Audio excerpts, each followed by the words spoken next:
You know, some stories are just so shocking, so full of unbelievable twists, they feel more like something out of a Hollywood thriller than real life.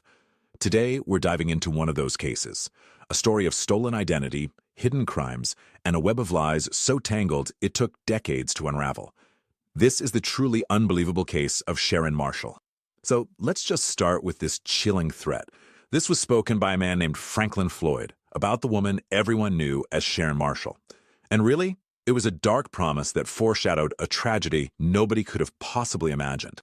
Okay, so to really get this, we need to go back and meet Sharon Marshall as a teenager. I mean, she was the best of the best, a kind, super intelligent student, a lieutenant colonel in the ROTC, and get this, she had a full-ride scholarship to Georgia Tech to study aerospace engineering. Her big dream was to work for NASA. But yeah, that dream never happened.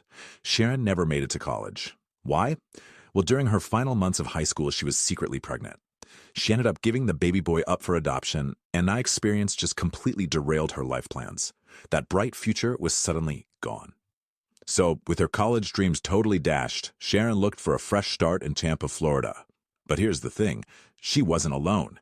She went with Franklin Delano Floyd, and their complicated, murky relationship would be the beginning of a very, very dark new chapter in her life. A life in Florida? It was a real struggle. She had to work as an exotic dancer to provide for a new son, Michael, who was born in 1988, mostly because Frank hardly ever worked. They were barely squeezing by on welfare. It was at the club, though, that she made a good friend, another dancer named Cheryl Camesso. And that friendship, well, it would prove to be fatal. After a nasty fight with Frank on a boating trip, Cheryl apparently reported Sharon for welfare fraud. Frank was enraged. He confronted Cheryl outside the club, and witnesses saw him punch her right in the face. And just a short time after that, Cheryl Camesso vanished. Just gone. So, with Cheryl missing and people starting to ask questions, what do Frank and Sharon do? They bolt. They quickly pack up and leave town, moving to Oklahoma. They get married in 1989 and start using a whole series of different names, just sinking deeper and deeper into a life on the run. And then, things take an even darker turn. Sharon was found unconscious on the side of a highway. On the surface, it looked like a hit and run, but the whole situation was incredibly suspicious. Frank acted really strangely at the hospital, and a doctor, noticing old bruises on her body, actually classified her death as a homicide. And what's the first thing Frank does after Sharon dies? He tries to cash in an $80,000 life insurance policy, a policy he had taken out on her just a few months before she died. The motive was becoming chillingly clear. But this is where his greed totally backfired on him. Because he'd been using fake names for years, the only way to get that insurance money was to provide his real name and social security number. So for the first time in nearly 2 decades, the authorities knew exactly who he was, Franklin Delano Floyd. And boy, was he hiding a lot. It turns out this guy was a federal fugitive. His rap sheet included kidnapping a 4-year-old girl, escaping a mental hospital, bank robbery, and another attempted abduction. He'd been on the run ever since skipping bail all the way back in 1972.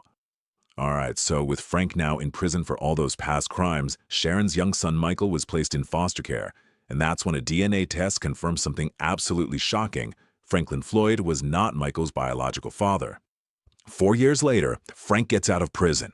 And what does he do? He walks into Michael's elementary school, pulls out a gun, kidnaps the 6-year-old boy, ties the principal to a tree, and then takes off in the principal's own truck.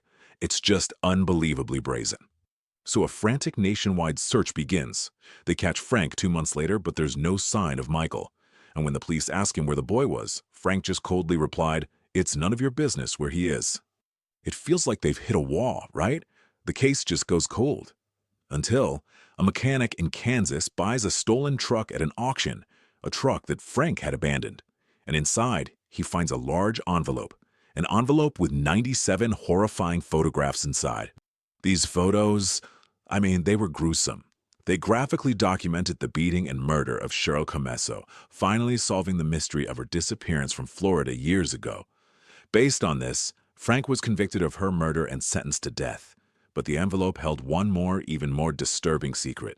You see, tucked in amongst the pictures of Cheryl were older photos. They showed Frank assaulting what looked like a different, much younger girl. This discovery launched a years-long investigation that would lead to the final, absolutely unbelievable twist in this entire case. This just blew the case wide open with a brand new question. Who was this girl? For years, investigators worked tirelessly to put a name to the face, never imagining for a second that the answer would completely rewrite the entire story of the woman they knew as Sharon Marshall. And the answer, honestly, it's almost too twisted to believe.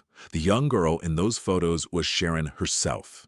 Sharon Marshall was just an alias. Her real name was Suzanne Savarkis. And Franklin Floyd, he wasn't just her husband. He was her stepfather who had kidnapped her as a little girl in the 1970s after a brief marriage to her mother. When you lay out the real timeline, you see the complete horror of her stolen life. Frank kidnapped his own stepdaughter, Suzanne, raised her as his daughter under fake names, married her when she was an adult, and then almost certainly murdered her.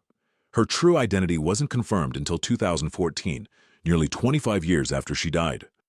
And just when you think it can't get any worse, in that same year, the last awful piece of this puzzle falls into place.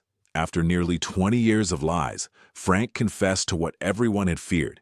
He had murdered 6-year-old Michael, shooting him on the side of the highway just hours after the kidnapping. The little boy's body was never found. When you boil it all down, it's just this. One man inflicted a lifetime of unimaginable horror on a single person and her child. He was her stepfather, he was her kidnapper, he was her abuser, he was her husband, he was her likely murderer, and he was the murderer of her son. The story of Suzanne Savarkis is a chilling reminder of the secrets people can hide, and it just leaves you wondering how deep the darkness can truly go.